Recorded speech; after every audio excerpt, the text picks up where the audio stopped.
शहर की ऊंची इमारतें, शोर से भरी सड़कें और हर महीने बढ़ता किराया, इन सब ने रमेश की हिम्मत तोड़ दी थी। दिन में धूप और रात में मशीनों की आवाज के बीच रमेश एक फैक्ट्री में चौकीदारी करता था। कमाई इतनी कम थी कि 3 बच्चों की फीस, राशन और दवाइयों के बीच हर महीने नया कर्ज जुड़ जाता था। सावित्री, जितना कमाता हूँ उतना ही कर्ज बढ़ रहा है। लगता है ये शहर हमें निगल जाएगा। हिम्मत मत हारो, भोलेनाथ पर भरोसा रखो। कहीं ना कहीं हमारे बच्चों के लिए भी एक सुरक्षित छत होगी। कई हफ्तों की भटकन के बाद उन्हें शिवपुर टोला नाम की एक सुनसान बस्ती में एक बड़ा सा घर मिला। घर जितना बड़ा था उतना ही डरावना। दीवारों पर सीलन, खिड़कियों पर जाले और आंगन में सूखे पत्तों का ढेर। घर सस्ता है लेकिन अजीब है।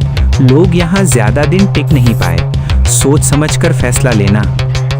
भैया, हमारे पास सोचने का समय नहीं, बस बच्चों के सिर पर छत चाहिए। सावित्री ने घर के दरवाजे पर कदम रखते हुए मन ही मन प्रार्थना की, हे भोलेनाथ, इस घर में हमारी रक्षा करना।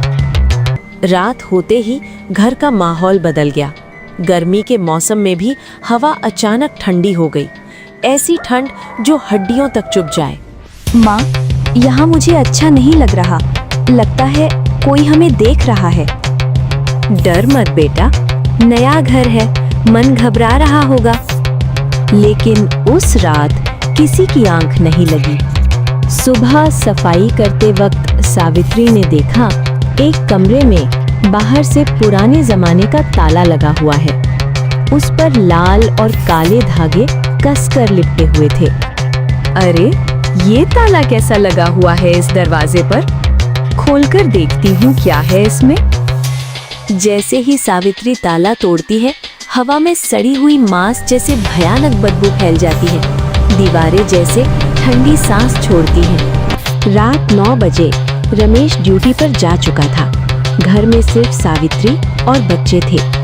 अचानक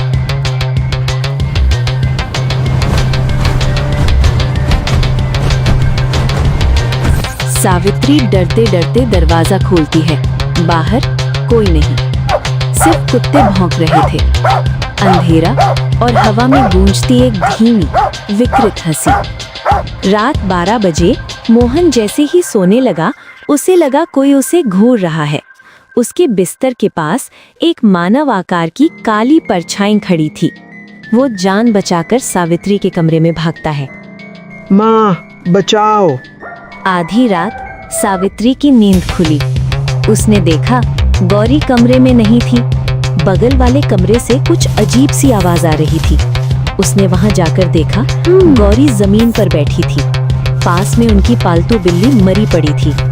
गौरी कच्चा मांस नोच नोच कर खा रही थी। सावित्री ये देख बहुत डर गई। सुबह का समय, रमेश गुस्से और डर में, अब बहुत हो गया, आज ही किसी तांत्रिक को बुलाऊंगा। देवी माँ, मेरी बच्ची को बचा लो।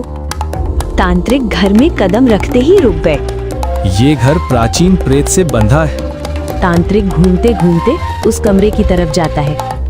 अरे, इस दरवाजे को किसने खोला? इस कमरे में ही काली शक्ति कैद थी। तांत्रिक गौरी के कमरे में जाकर अपने मंत्र शुरू करता है। ओम ऐं ह्रीं क्लीं चामुंडाय विच्चे शत्रुनाशाय फट स्वाहा। रोक दो इसे, ये मेरी है, मैंने इसे चुना है। विच्चे शत्रुनाशाय फट स्वाहा। अंतिम मंत्र के साथ काला धुआं उठता है। प्रेत चीखता हुआ बाहर निकलता है। तांत्रिक वही पुरानी ताला उठाकर मंत्र पढ़ते हैं और उसे फिर दरवाजे में लगा देते हैं। अब ये घर सुरक्षित है, पर इस ताले को कभी मत छेड़ना। रमेश और उसका परिवार उसी दिन घर छोड़ देते हैं। लेकिन आज भी जब कोई उस घर के नजदीक से गुजरता है तो हवा में सड़ी हुई बदबू महसूस करता है।